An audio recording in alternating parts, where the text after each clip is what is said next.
I'm Severin Suzuki, speaking for ECHO, the Environmental Children's Organization. We're a group of 12 and 13-year-olds trying to make a difference. Vanessa Suddy, Morgan Geisler, Michelle Quigg, and me. We've raised all the money to come here ourselves, to come 5,000 miles to tell you adults you must change your ways. Coming up here today, I have no hidden agenda. I am fighting for my future. Losing my future is not like losing an election or a few points on the stock market. I am here to speak for all generations to come. I am here to speak on behalf of the starving children around the world whose cries go unheard. I am here to speak for the countless animals dying across this planet because they have nowhere left to go. I am afraid to go out in the sun now because of the holes in our ozone. I am afraid to breathe the air because I don't know what chemicals are in it. I used to go fishing in Vancouver, my home, with my dad, until just a few years ago we found the fish full of cancers. And now we hear of animals and plants going extinct every day, vanishing forever. In my life, I have dreamt of seeing the great herds of wild animals, jungles and rainforests full of birds and butterflies. But now I wonder if they will even exist for my children to see. Did you have to worry of these things when you were my age? All this is happening before our eyes, and yet we act as if we have all the time we want and all the solutions. I'm only a child, and I don't have all the solutions. But I want you to realize, neither do you.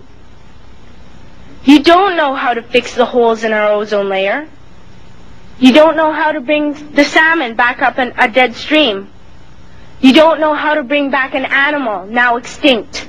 And you can't bring back the forest that once grew where there is now a desert. If you don't know how to fix it, please stop breaking it.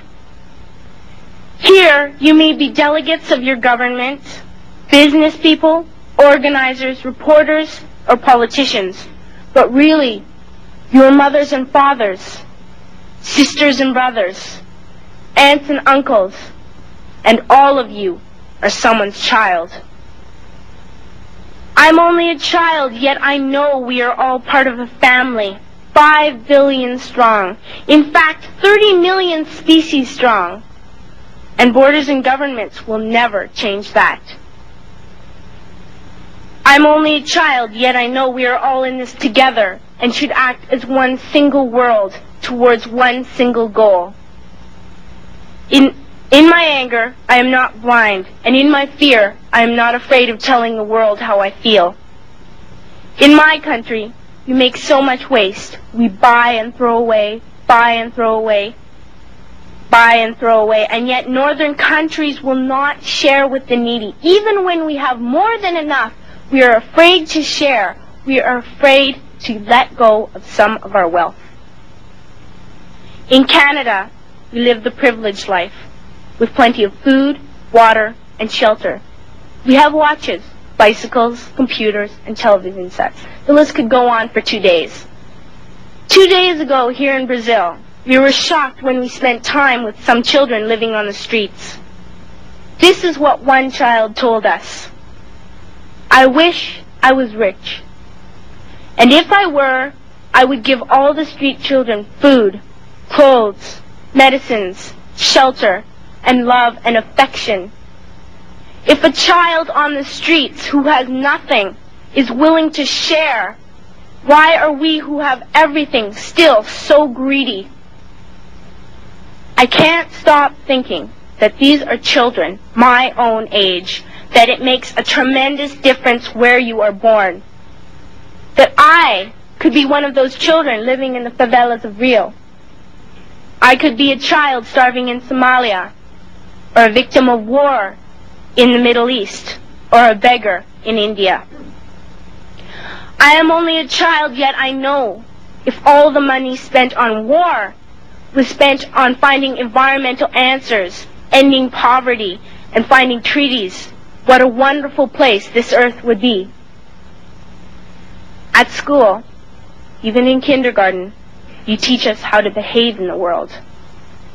You teach us not to fight with others, to work things out, to respect others, to clean up our mess, not to hurt other creatures, to share, not be greedy. Then why do you go out and do the things you tell us not to do?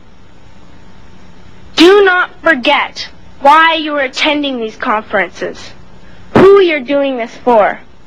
We are your own children.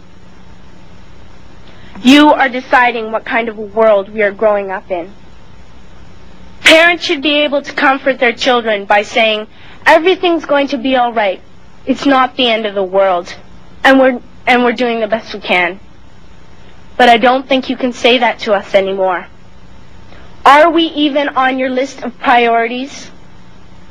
My dad always says, you are what you do, not what you say. Well, what you do makes me cry at night.